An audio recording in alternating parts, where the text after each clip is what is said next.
So, I mentioned earlier that the United States embarks on an official campaign of propaganda through the Office of War Information. The Office of War Information was created in 1942, and the task of selling the war to the American public was largely dominated by intellectuals who leaned a bit to the social left. Okay. This will actually become one of the contributing factors in the eventual defunding of the Office of War Information by Southern Democrats in Congress, who objected to messages of racial unity that occurred in some of these official propaganda materials. The idea behind the Office of War Information was that they wanted to promote the war in various media and emphasize not only why we should fight, right? That Japan and Germany and Italy represented a clear danger, but also to talk about the potential for World War II to be able to spread more freedom and democracy, hardcore American values, across the world if we were victorious. Now, if we look at the propaganda, most of the propaganda is against either Japan or Germany, with Italy mainly making cameos in those propaganda. We don't see a lot of Italy specific propaganda in the United States. And what's interesting is if we compare propaganda, cartoons, and materials against Japan versus those against Germany, there's a very different approach going on. So when we look at propaganda against Japan, there's this emphasis of it being all Japanese that are evil. The Japanese are often depicted with giant buck teeth, very rodent like features. So the message, the subliminal message that Americans are getting from looking at this anti Japanese propaganda is that the Japanese are subhuman, right? They're this racial other, that all Japanese are irredeemably evil. When you look at propaganda cartoons, like for example, Bugs Bunny Nips the Nips or Tokyo Jokio, you can see just how racially stereotyped and caricatured the Japanese often are in propaganda. On the flip side, when you look at propaganda against Germany, most of these propaganda materials make the distinction that not all Germans are bad. Okay. Particularly the Walt Disney cartoon Education for Death really takes its time to depict how the German people have been brainwashed by Adolf Hitler and the Nazi Party. And the implication there is that it is our duty as Americans to go in and to show them the light, right? Um, so there's this stress on Nazis are evil, not Germans. Okay? And therefore, we start to see a lot more sympathy towards the German people and this German propaganda. I dare you to watch the cartoon Education for Death without getting a little bit emotional, as it follows the journey of Jan Hans and how he becomes a Nazi. That is available to watch on YouTube if you would like to watch. Other cartoons more humorously poke fun at the Nazis and the absurdity of an authoritarian fascist regime. Most famously, probably Der Fuhrer's Face, which is a cartoon in which Donald Duck has a nightmare that he lives in Nazi Germany. And I'm sorry, you will get the theme song from that cartoon, also called Der Fuhrer's Face, stuck in your head. It's very catchy. So the United States is selling very different images of the Japanese and the Germans and their propaganda.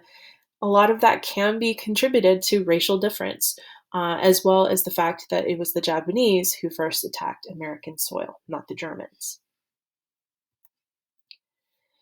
When we look at more positive examples of propaganda, in other words, propaganda that's not meant to demonize or other the enemy, but instead to emphasize positive values that come out of war, probably the most famous example of this is the Four Freedoms.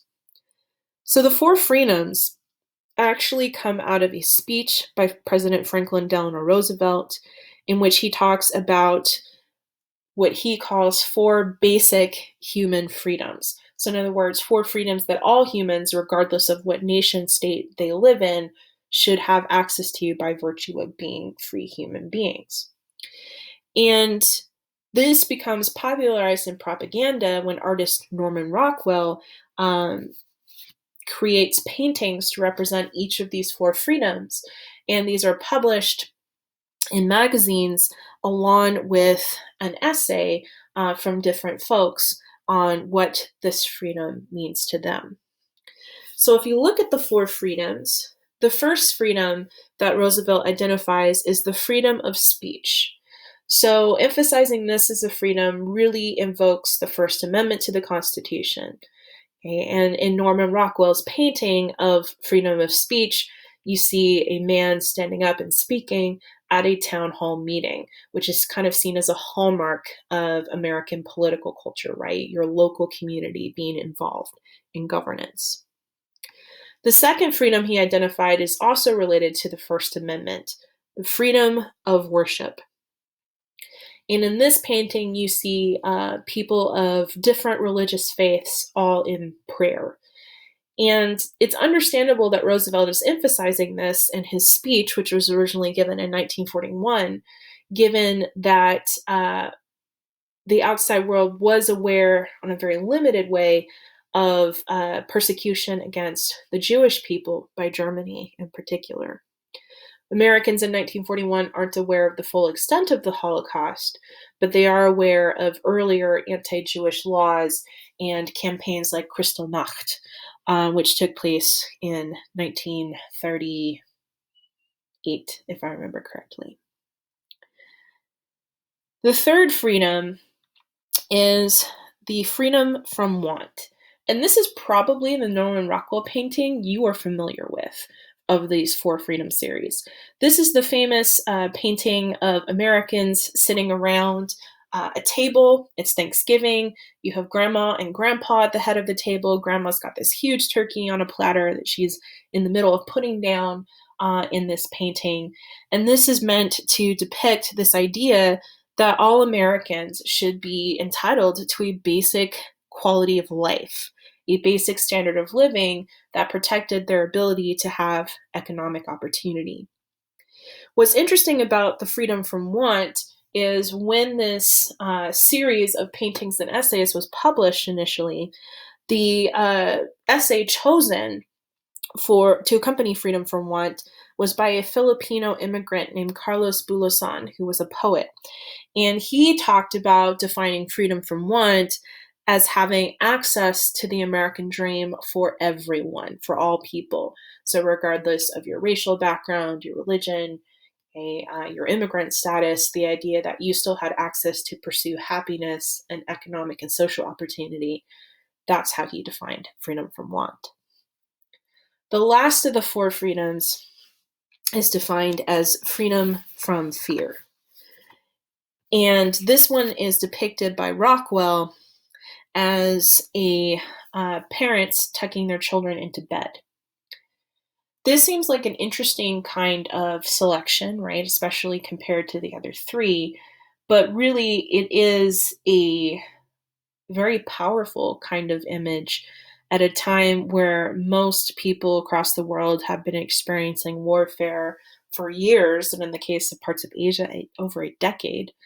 To tell people that, it's okay, you should have a right to not have to live in constant fear of hunger or war, that we'll get through this and we will make a better world at the end.